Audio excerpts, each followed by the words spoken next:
Dios les bendiga, soy el pastor Gilberto Gutiérrez de la Iglesia Bautista Obrera de México DF. Me da mucho gusto saludarlos en este lunes 7 de mayo de 2018. Estamos estudiando los proverbios de Salomón, sabiduría práctica para ser feliz. Y estamos en la serie que se llama La sabiduría de formar una familia. Todo el mes de mayo estudiaremos este tema, la familia.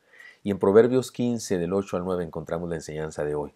Recordemos que estamos tratando de aplicar todas estas enseñanzas a la vivencia de la familia. Y ahora nos corresponde estudiar dos proverbios que abordan el tema de la ética, el comportamiento, la justicia expresada en acciones, y lo aplicaremos, por supuesto, a la familia.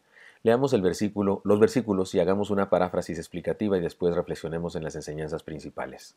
Versículo 8 de Proverbios 15. El sacrificio de los impíos es abominación a Jehová, mas la oración de los rectos es su gozo. Paráfrasis.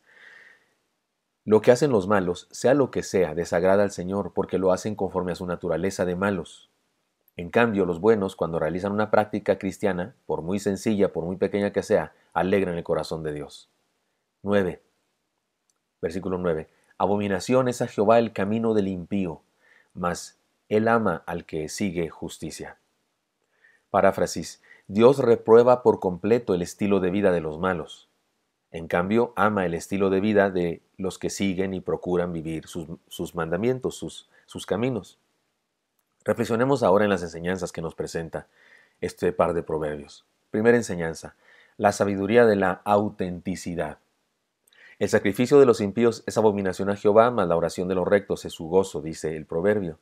He aquí dos prácticas especiales de la religión judía, el sacrificio, que aparece en muchos textos del Antiguo Testamento, y la oración, que aparece en el Antiguo y en el Nuevo también.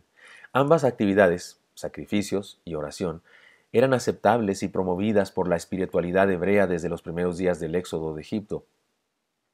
Así que, antes de concluir, usted y yo, que la oración es superior al sacrificio, o que el sacrificio no es valorado por el Señor como un acto de rendición, debemos entender que el proverbio no está comparando al sacrificio con la oración, no, está comparando a los impíos con los rectos. La comparación antitética no tiene que ver con las prácticas religiosas, no está diciendo es mejor orar que hacer sacrificio, no está diciendo eso, está diciendo que el impío hace sacrificios y es abominación a Dios, y el justo ora y es alegra al Señor, pero lo que está en comparación no son las prácticas, sino el carácter, la condición, la calidad de personas. Analicemos brevemente a qué se refiere esto sacrificio de oración. El sacrificio en aquella época tenía que ver con la entrega de animales en holocausto. Para el sacrificio, justamente, la entrega de bienes materiales, aquello de ofrendas, diezmos, limosnas, era eso, sacrificio también. El ayuno tal vez puede llamarse también sacrificio. En aquella época así se le consideraba. La oración, la maravillosa experiencia de hablar con Dios para alabarlo, agradecerle, confesarle pecados, interceder por otros, hacer nuestras propias peticiones. Ambas prácticas, la oración y el sacrificio, eran públicas porque se oraba en voz alta en aquella época.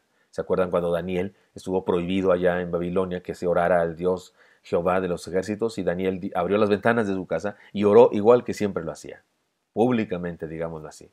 No necesariamente para presumir como los fariseos del Nuevo Testamento, sino, es decir, no se avergonzaban de hacerlo. La diferencia que el proverbista hace notar es la actitud o condición o carácter del que hace el sacrificio o del que ora. Podemos incluso decir que el proverbio podría ubicar las actividades religiosas en el personaje opuesto, es decir, el proverbio podría decir así: la oración de los impíos es abominación a Jehová, mas el sacrificio de los rectos es su gozo. El versículo originalmente dice: el sacrificio de los impíos es abominación a Jehová, mas la oración de los rectos es su gozo. Pero podría estar al revés, insisto: la oración de los impíos es abominación a Jehová, mas el sacrificio de los rectos es su gozo. Porque, insisto, el problema no era la práctica religiosa, sino el carácter de quien la lleva a cabo. Definamos ahora también brevemente el carácter de los personajes que se nos mencionan. Los impíos, aquellos a los que no les interesan las cosas santas. Los asuntos sagrados no les interesan. Aquellos que jamás piensan en Dios ni en su palabra. Podríamos decir en términos modernos, los inconversos, los alejados de la verdad, que en consecuencia son deshonestos en virtud de sus ideas, su identidad y su carácter. Los rectos, ¿quiénes son esos? Los que creen en Dios, que tratan de seguir sus mandamientos y en consecuencia son honestos. En los evangelios, el Señor Jesús condenó a los religiosos de su época porque ayunaban. Eso era un sacrificio para ellos y oraban. Esa es una práctica espiritual muy bien, ¿cómo se dice? Con una gran reputación.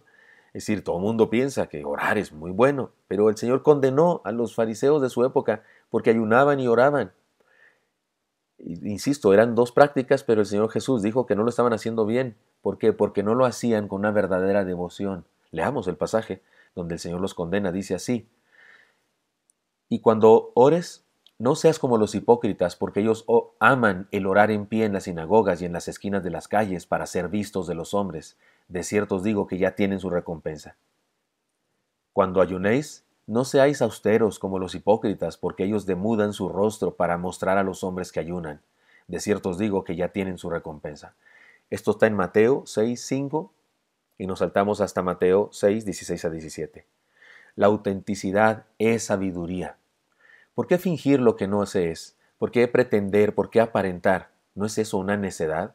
A Dios no lo podemos engañar. Y ahora bien, ¿quién nos conoce mejor que nuestra familia? Yo no podría engañar a mi esposa, no podría aparentar como que soy muy espiritual con mi esposa, me conoce por completo. Si aplicamos este principio al hogar, el asunto es más grave. A Dios le resulta terriblemente desagradable una familia que practica rituales religiosos solo por tradición, por legalismo o costumbre, pero no con una devoción sincera de su corazón. En cambio, a la sencilla oración de quien le ha conocido, de quien le sigue, le hace alegrar el corazón a Dios. Seamos sabios y vivamos la fe auténticamente. En segundo lugar, o segunda enseñanza, la sabiduría de la ética. Dice el versículo 9: abominación es a Jehová el camino del impío, mas él ama al que sigue la justicia, al que sigue justicia. La palabra abominación es la que une al versículo 9 con el 8, con el anterior. Nos presenta un rechazo contundente contra el comportamiento del impío, ya no solamente con su naturaleza, su carácter, sino con su comportamiento, que es el resultado de su carácter o su naturaleza. Recordemos lo que significa impío y le llama detestable. En cambio nos dice que Dios ama al seguidor de la justicia o rectitud. En este proverbio encontramos algo así como un criterio supremo que define la vida espiritual de una persona. El carácter piadoso de una persona no se mide por la cantidad de actos religiosos que lleva a cabo, sino por el camino que ha escogido, es decir, por la pauta que ha marcado su conducta, es decir, por su ética. No hay acto religioso, por elevado o costoso que sea, que pueda compensar por la desobediencia a la voluntad de Dios. El Señor dijo, se los leo, son palabras del Señor Jesucristo, porque misericordia, son palabras del Antiguo Testamento y luego iremos al Nuevo Testamento con palabras del Señor Jesucristo. Dice en Oseas 6:6, porque misericordia quiero y no sacrificio, conocimiento de Dios más que holocaustos. Y lo repitió en el Nuevo Testamento el Señor, dice así: id pues y aprended lo que significa misericordia quiero y no sacrificio, porque no he venido a llamar a justos sino a pecadores al arrepentimiento. Esto está en Mateo 9:6, lo dijo Jesús. También a los hebreos, después de decirles que estaban hartos de sus cultos, de sus alabanzas y reuniones, el Señor Dios Todopoderoso les dijo: lavaos y limpiaos, quitad la iniquidad de vuestras obras de delante de mis ojos, dejad de hacer lo malo, aprended a hacer el bien, buscad el juicio, restituid al agraviado, haced justicia al huérfano, amparad a la viuda. Esto está en Isaías 1:16 al 17. Así que concluyamos diciendo algunas cosas. Número 1. A Dios le agrada una persona cuya fe le hace ser buena persona, honrada persona, cabal. 2. Las personas muy religiosas, que sin embargo son malas, son desagradables a Dios y a cualquier otro ser humano, por cierto. 3. La verdadera fe, que también es sabiduría, se muestra en el comportamiento. 4. La ética y la sabiduría van de la mano. 5. En la familia, más que en ningún otro lado, hace falta autenticidad y ética. 6. Seamos sabios, es decir, seamos honrados, es decir, seamos felices. Y 7. Formemos nuestra familia con sabiduría. Espero que esto sea útil para usted y me encantaría encontrármelo el día de mañana. Hasta pronto.